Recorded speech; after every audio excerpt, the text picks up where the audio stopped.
Mesdames et messieurs, bienvenue dans Afrique Midi et merci de nous suivre sur Africable. Voici les principaux titres. Les travaux du 12e sommet de l'OCI, l'Organisation de coopération islamique, ont débuté hier en Égypte. La préservation de l'islam est au cœur des débats, tout comme l'intervention militaire au Mali et la crise syrienne. Et du sport, le Nigeria et le Burkina Faso s'affronteront dimanche en finale de la CAN 2013. Ils ont hier respectivement battu le Mali 4-1 et le Ghana 3-1 au tir au but. Le résumé en fin de journal. Le 12e sommet de l'Organisation de coopération islamique, l'OCI, a démarré hier au Caire. Les dirigeants des différents États membres sont réunis pour débattre de l'intervention militaire française au Mali et la crise en Syrie. Le Maroc, représenté par son Premier ministre Abdelillah Ben Kiran, a plaidé pour le développement des peuples, la réconciliation palestinienne ainsi que la préservation de l'islam. Le message est axé en priorité sur la question palestinienne. Le souverain revient sur l'engagement et la solidarité du Maroc et récemment sur les efforts pour la réconciliation palestinienne. Rabat avait abrité une rencontre entre les différentes factions. Le souverain a été sollicité pour parrainer la réconciliation. Nous sommes réceptifs au récent appel de Rabat que nous ont adressé toutes les forces palestiniennes et exhortons chacun à souscrire positivement à tous les efforts dédiés à la réconciliation. C'est d'ailleurs l'unique approche qui vaille pour répondre aux mesures agressives et unilatérales que prend le gouvernement israélien à l'encontre des Palestiniens et qui se traduit par une accélération de la cadence de la colonisation.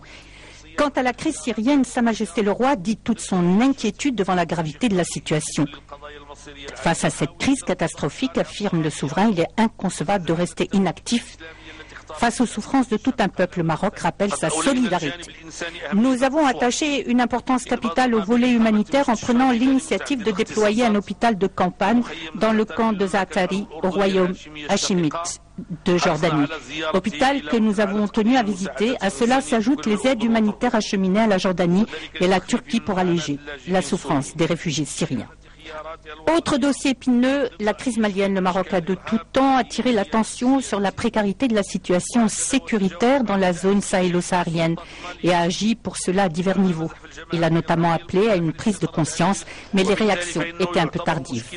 C'est donc un problème global qui appelle une solution globale, conçue dans le cadre de la légalité internationale, une solution conjuguant des efforts internationaux fermes, précis et harmonieux et déployant tous les moyens d'anticipation et de soutien possibles sur les plans sécuritaires et politiques.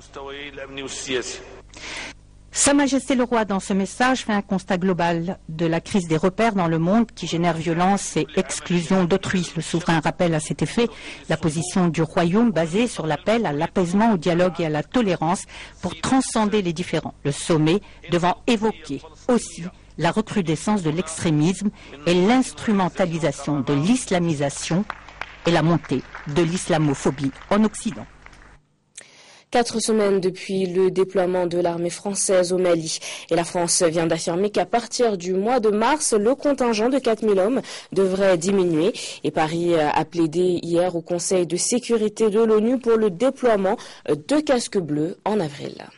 Cette opération de maintien de la paix, donc c'est-à-dire sous casque bleu, permettra d'un côté la stabilisation du pays et de l'autre et surtout la poursuite de la réconciliation politique. Il faut que les Nations Unies aident les Maliens à refonder leur pays. Et notons que l'ambassadeur français Gérard Haro a également appelé l'ONU à accélérer le déploiement d'observateurs des droits de l'homme pour éviter des règlements de comptes et exactions dans les zones libérées. Le drapeau national a été remis à la Numba, nom du contingent guinéen devant se rendre au Mali. La troupe est composée de 144 soldats et c'est le chef de l'État, Alpha Condé, qui a procédé à la remise au camp Samoria de Kindia en présence des officiers et sous-officiers de l'armée guinéenne ainsi que des autorités locales. L'événement se déroule ici au camp Samoria qui abrite le bataillon spécial des commandos en attente dans la première région militaire de Kindia. Au total, 144 soldats, un détachement de l'armée guinéenne avec toute la logistique nécessaire à l'image du désert. L'option militaire en cours au Mali a toujours été choisie par le président de la République. Aujourd'hui, professeur Alpha Condé engage un détachement de son armée aux côtés de ceux déjà présents sur le terrain au Mali pour lutter efficacement contre les terroristes armés. Aux premières heures de l'occupation de la partie nord du territoire malien, j'ai affirmé ma ferme intention de mener une lutte sans merci contre les terroristes. De nombreux efforts ont été menés sur le front diplomatique. Sur le plan militaire, le départ du contingent guinéen marque en ce jour la concrétisation de cette lutte. Cette contribution guinéenne s'inscrit dans le cadre de la participation africaine dont les immenses ressources conduisent à la victoire sur l'ennemi. Et j'espère que vous le porterez avec fierté et dignité. Avec l'espoir de représenter dignement la Guinée, le chef de l'État remet ainsi les couleurs nationales au capitaine de la compagnie Nimba. Une compagnie au sein de laquelle se trouve une fille, prête à défendre le Mali et à honorer la Guinée. Sa démarche martiale au rythme du désert témoigne déjà de sa volonté à être rapidement opérationnelle. L'une des images phares de cette cérémonie est cette photo de famille. Hier, le haut commandement de l'armée togolaise a rendu hommage aux soldats décédés au Mali. Le sergent Ambroise Tchongo Attié participait à la mission internationale de soutien à l'armée malienne. Sa dépouille est arrivée mercredi à l'aéroport international Gnassingbé et Adema de Lomé.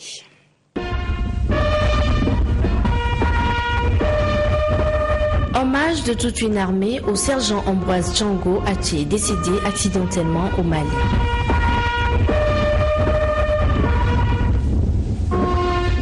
Officiers supérieurs et membres de la famille se sont retrouvés ici à l'aéroport international Gnassingbé et Adema pour prier pour le repos de son âme. Nous lui rendons notre dernier hommage et le confier au Dieu Tout-Puissant Créateur. Il faisait partie des 54 militaires à quitter Lomé le 17 janvier pour Bamako dans le cadre de la mission internationale de soutien au Mali, MISMA. Âgé de 39 ans, originaire de la préfecture de Doufelgou, Ambroise Tchongo Attié faisait partie d'un contingent militaire de la MISMA victime d'un accident de circulation alors qu'il se rendait à Sévaré.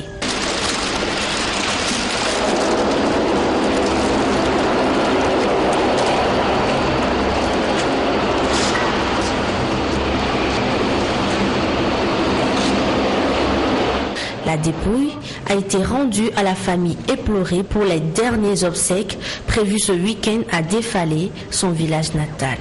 Une délégation spéciale de la MISMA a assisté à cette cérémonie d'hommage.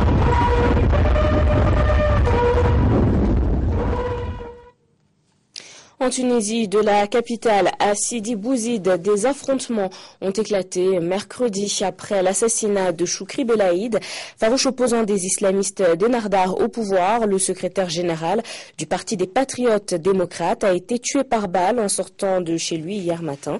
Et au vu des événements, le Premier ministre Ahmed Djebali a annoncé dans la soirée la dissolution du gouvernement, mais l'opposition ne décolère pas. Elle a appelé à la grève générale. Et maintenant, les résumés des matchs d'hier de la CAN 2013. Le Nigeria a affronté le Mali ce mercredi et lui a fait passer un mauvais moment en battant les Aigles 4-1. Mais voici les détails de cette rencontre avec Yacouba Dansoko. Malgré la détermination de Seydou Keita, le Mali a été surclassé par le Nigeria dans cette première demi-finale de la 29e CAN Orange de football. Pourtant, ce sont les Aigles qui se sont créés les premières occasions de but dans ce match. Dès la 6e minute, Adama Tamboura annonce les couleurs. À la 11e minute, sur ce corner, la balle de Seydou Keita passe juste à côté. 3 minutes plus tard, sur cette offensive nigériane, idée en pleine course, fait une belle frappe. Samassa écarte le ballon du plat du pied. À la 25e minute, Moses se déjoue d'Adama Tamboura. Il met sur orbite Ederson Echiedile qui ouvre le score. Les Super Eagles vont ensuite asphyxier l'équipe malienne. Sur ce centre millimétré d'Emmanuel Emenike, Brom Ideye double la mise. Un but dévié au passage par le défenseur malien.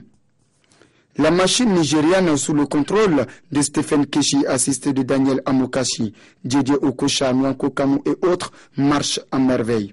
À 2 minutes de la mi-temps, le Nigeria va inscrire son 3e but sur coup franc. Le tir d'Emmanuel Emenike est dévié par Momo. En début de seconde période, Cheikh Fantamadi Diarra, rentré à la place de Modibo Maïga, sert intelligemment Seydou Keita. L'ancien Barcelonais rate de peu le cadre. Si les Aigles n'ont pas la clé des buts, le Nigeria, oui. Sur cette action, Ahmed Moussa, qui venait juste de rentrer à la place de Moses, marque le 4e but des Super Eagles. Le Nigeria est au paradis. Le score allait s'alourdir. Encore n'eût été ce but refusé pour position de hors-jeu. Le Mali, complètement bouffé par le Nigeria, tente de sortir sa tête de l'eau. Mais ses attaquants se montrent maladroits à l'image de Samassa sur cette action. Les Aigles vont néanmoins réduire le score à 15 minutes du coup de sifflet final par Cheikh Fantamadi Diarra. Les 5 dernières minutes seront dominées par le Mali, mais l'attaque va rester muette malgré les énormes occasions de but obtenues. Le Nigeria s'impose par 4 buts à 1 et se qualifie pour la finale, et ce pour la 7e fois. Comme en 2002, 2004 et 2012, le Mali est éliminé en demi-finale de la CAN. Les 120 minutes disputées par les Aigles en quart de finale contre les Bafana Bafana d'Afrique du Sud ont laissé des traces dans cette première demi-finale. Voilà, et pour la deuxième demi-finale au Nelspruit Stadium, Étalon burkinabé et Black Star du Ghana se sont neutralisés 1-1 après le temps réglementaire. Il a fallu passer par les prolongations au tir au but pour départager les deux équipes. Une phase qui a souri aux Étalons 3-2. Ils rejoignent ainsi les Super Eagles du Nigeria pour la finale qui se joue ce dimanche. Les détails avec Aminata Mariko. Le Ghana, habillé ici en blanc, demi-finaliste pour la 4e fois consécutive, est le favori de la deuxième demi-finale de la CAN 2013 face au surprenant Burkina Faso. Sur une pelouse sablonneuse et médiocre de Nelspruit en véritable plage verte, l'arbitre tunisien Slim Djedidi lâche les 22 acteurs.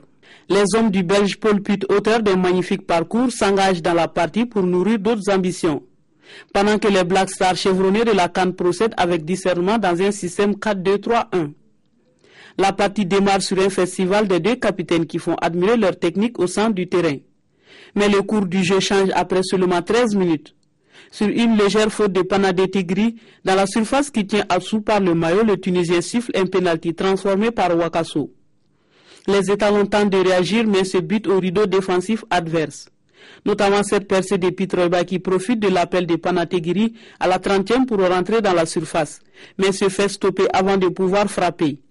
Sans pouvoir briller, le Ghana domine néanmoins ce premier acte. À la reprise, les Étalons tentent le tout pour revenir au score et multiplient les percées. Kabouré rentre dans la surface côté gauche à la 48e, mais son petit ballon vers le point de pénalty est repoussé par un défenseur adverse. Les Étalons décident de prendre plus de risques. Sur un ballon perdu aux 40 mètres et récupéré par Ouramba à la 60e, Kabouré lance immédiatement Bansé seul face au but qui ouvre son pied pour égaliser sans souci. 1-1, le match change de rythme sous l'impulsion des Étalons. Double 1-2 entre Nakoulma et Pitroiba à la 81e, mais la dernière passe à l'entrée de la surface est mal ajustée. Les énormes occasions non concrétisées conduisent les deux équipes aux prolongations sur ce score de parité. Une prolongation émaillée par des décisions litigieuses du référé tunisien, notamment ce but refusé pour un pied de haut dans la surface de Nakoulma et le carton rouge de Pitroiba à la 105e. Une phase qui débouche sur le nul déjà enregistré. Place à la fatidique séance des tirs au but. Un dernier acte qui sourit aux Étalons avec 3 tirs reçus contre 2. Le Burkina Faso s'est qualifié pour la finale qu'il faudra gagner sans Pitroiba. Voilà pour Afrique Midi. Merci de votre fidélité à notre chaîne.